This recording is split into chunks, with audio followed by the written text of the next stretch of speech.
হুজুরের বাড়ি যে এই নামাজের পরে একটি গাড়ি একজন মুরব্বীকে এই মুহূর্তে অ্যাক্সিডেন্ট করে দিয়েছেন। আমরা দেখছি ওনার গাড়ির নিচে চাকার নিচে পড়ে গেছে, গাড়ি নাম্বারটি এসে হতো।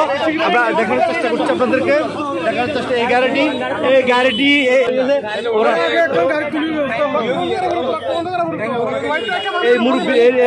মুরব্বীর পা চাকার নিচে পড়ে গেছে, এই গাড়িটি পড়ে গেছে হুজুর বাড়িতে। এই মুহূর্তে নামাজের পর আমরা দেখছি কাদ্দোস হতে পারে, সুপ্রিয় দর্শক আমরা দেখছি এখানে যে হুজুর বাড়িতে এখানে অনেকজন হুজুর রয়েছেন, তার ফাঁকে কিন্তু একটি গাড়ি আসি একজন হুজুরকে রক্তাক্ত করেছিল এবং গাড়ি ওনার চাকা ওনার গায়ে উঠিয়ে দিয়েছেন। আমরা মুহূর্তে দেখানোর চেষ্টা করছি এখানে অনেকজন হুজুর একসাথে হয়েছেন, এখানে সকলে ওনাকে চিকিৎসার জন্য নিয়ে যাচ্ছেন এবং আমরা দেখতে পাচ্ছি উনি রক্তাক্ত অবস্থায় ওনার পা এবং চাকার উঠে গেছেন। আমরা দেখছি হুজুর বাড়িতে। সুপ্রিয় দর্শক আমরা এখন সকলকে দেখাচ্ছি ওনাকে মেডিকেল নিয়ে যাবে, আমরা সেটি দেখানোর চেষ্টা করছি। ওনাকে মেডিকেল নিয়ে যাবে আমরা সেটি দেখানোর চেষ্টা করছি। বয়স্ক একজন মানুষ, ওনাকে মেডিকেল নিয়ে যাবে, আমরা সেটি দেখানোর চেষ্টা করছি।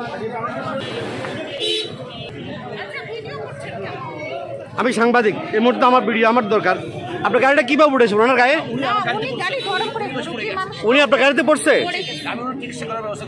ওনার চিকিৎসা করার ব্যবস্থা করে দিচ্ছেন আপনি।